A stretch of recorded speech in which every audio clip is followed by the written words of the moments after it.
Live from downtown Detroit, home of WDIV and Click on Detroit, Local 4 News at 6 starts now. Hundreds of dollars in campaign funds spent at a local strip club and on a dinner in Vegas. Tonight, State Rep Jewel Jones says it was all a necessary part of his job. We're learning more about a deadly incident that brought police to a home in Sterling Heights over the weekend. Drivers are always told to avoid going through floodwater, but for one local dad, that led to a dilemma and a ticket. Social media blowing up and taking Dearborn Heights police to task, saying a Dearborn Heights dad didn't get help stranded in floodwater trying to get his family home. Got a ticket instead. But there are two sides to this story. The driver says he's going to fight that ticket. The police saying if you damage something while driving, you will be asked to pay for it. Local 4 defender Sean Lay joins us live. Sean, natural, I guess, to feel sympathy for the driver, but police say not that simple. That's why there's two sides to this story that we're talking about tonight. We spoke to this dad. He says he thought he was doing all the right things to get his family home safely during those torrential rains we had on Friday. He got stuck, but in grass and mud, and he didn't get any help. He got a ticket from Dearborn Heights police, and here's the reason why Dearborn Heights says he got that ticket. I was unsure of what to do next. You are looking at the dilemma Dearborn Heights dad Haider Moussaoui was faced with during the storms Friday night, trying to get his wife and 3 young kids home safe and sound, but was surrounded by flooded streets. Just 2 blocks from home, he watched other drivers drive off the street and onto the grassy shoulder to get around a stranded car. You made it. He did the same and got stuck, not in floodwater, but in grass and mud. And then watch this. So we're stuck in the mud, and this guy decides he wants to take a picture of us. There was a neighbor right there, but not to help. Damage was done to the shoulder in front of his home. That neighbor was taking pictures and called Dearborn Heights police. Obviously, I didn't want to go on the grass, so it just felt like it was an emergency situation, and the best, I just wanted to get my family home. When the officer arrived, he handed Moussaoui a ticket, the infraction driving on the county turf. I am very disappointed in actually the Dearborn Heights police that they didn't even try to attempt to help me in this situation. Dearborn Heights Police Chief Mark Myers tells us Moussaoui wasn't stranded in floodwaters, but did damage the shoulder, saying drivers will be held accountable for their decisions on the road, and that Moussaoui can fight this ticket in court. I tried to do all the different directions to get to my house, and it was impossible.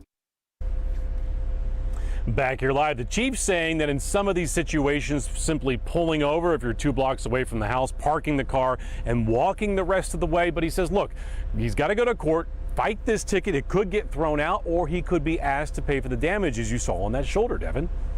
And Sean, I'll take it. I understand people are stepping up to help this dad with this ticket. Talk about that.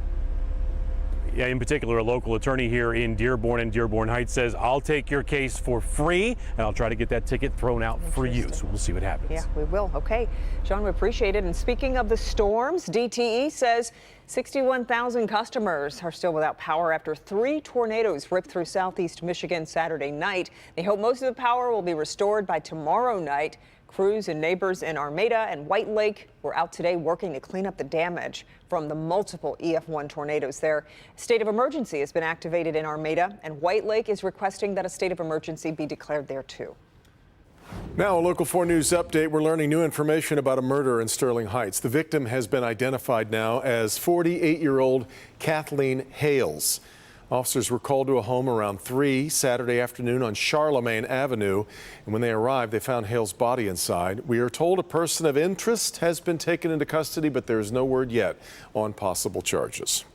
There's now a reward being offered in the murder of an 18-year-old Detroit woman. Crime Stoppers is offering a $5,000 reward in Takaya Allen's murder. She was shot and killed Wednesday while riding her bicycle on Pingree Street near Linwood. Police say she was caught in the crossfire aimed at someone else. They have released a picture of a vehicle wanted in connection to that shooting. Allen's family is asking anyone who knows something to say something.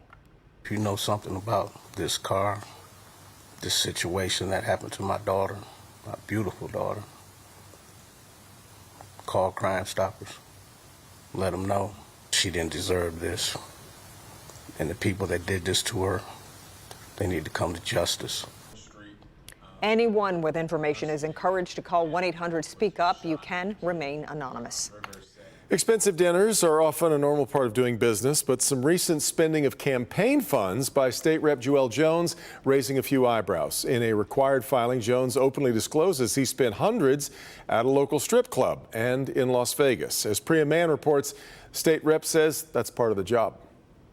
State Rep Joelle Jones is back in the spotlight, this time for spending campaign funds at this strip club in Dearborn. The tab at the Pantheon Club on March 8th was for $221.42. The quarterly campaign expenditure statement lists the purpose as a constituent meeting to discuss potential economic projects in Inkster. On Facebook, the Pantheon Club describes itself as an adult entertainment service. 2 weeks later, Jones spent $696 at a restaurant and wine bar in Vegas. The purpose was listed as a dinner meeting with other legislators. Via text, State Rep Jones tells Local 4 there's no need to explain the transactions. I noticeably picked up the tab at these meetings, got to meet the people where they're at. We spoke with the Michigan Campaign Finance Network, which describes itself as a nonpartisan, nonprofit organization. It's certainly not anything that I've seen before. However, the executive director says it's not uncommon for lawmakers to use campaign funds to buy dinners within the capacity of their official duties. In this case, it was a venue that is certainly, I guess, less savory than what you might see on average in a campaign finance report. But nothing wrong with it.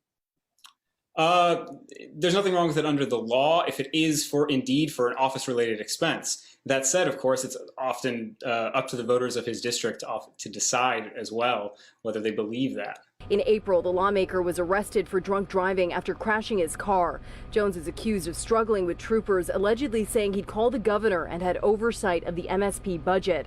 And last week, the embattled state rep was back in court for violating his bond. Yeah, and that bond violation was in regards to the tether that monitors alcohol consumption. It had been turned off due to a lack of payment. The judge warning Jones that if he violated his bond again, he would end up in jail. Reporting live tonight, I'm Priya Mann, Local 4. Yeah. All right, Priya. In coronavirus news tonight, there's a major call to mandate the vaccine for all healthcare workers. More than 50 healthcare groups want all healthcare and long-term care employers to mandate the vaccine for employees. It comes as the Department of Veteran Affairs becomes the first major federal agency to announce a vaccine mandate for its healthcare employees. And the White House says there are no plans to lift travel restrictions, keeping people from the United Kingdom and other countries from entering the U.S. because of the Delta variant. Detroit Public Schools Community District and its teachers reached a deal for a return to the classroom this fall. Letter of agreement signed today will continue many of the safety guidelines that were put in place last school year. The district's reopening plan aims to continue in-person learning while also offering a new and separate virtual school. The agreement includes hazard pay of up to $2,000 and additional pay for blended learning, in-person learners coupled with online learners. The Oakland County Clerk wants everyone to know exactly how absentee ballots will be counted in the upcoming primary election. So today she put on a demonstration. Grant Herms is live with more. Grant, I guess this is all about establishing transparency here. It really is. You know, these open testing days like this aren't required. A preliminary accuracy test is, but in our political climate right now, accuracy and transparency that our elections work and are safe might be one of the most important things we can do. While it may be routine, it's a big job. Oakland County testing its election equipment ahead of August 3rd. Before every election, the equipment is tested. This year, the process is a little different. Counties can do the job of towns and cities in elections, which means testing thousands of ballots with pre-programmed problems to make sure tabulators can spot trouble. We'll have an overvoted ballot, and we want to make sure that the tabulator is reading that correctly as an overvoted ballot. The need for election equipment to be as accurate as possible is at an all-time high. Beyond just getting the results right, a lot of eyes from around the country will be watching Michigan's summer election as false claims of election fraud from last November have continued to run rampant. The August primary expected to be a proving ground for those with unfounded concerns over election integrity. The testing also helping to speed up the process of tabulating real ballots by making sure machines are ready. That's what voters want is results. We want them to be accurate, but we want them soon as well. Inspection and integrity under the microscope just a week before voters head back to the polls. Now, we don't know the results of today's public accuracy test, but officials in Oakland County don't expect any problems this time, just like there weren't any problems in 2020 either. Back to you. Yeah. Okay, Grant, thank you.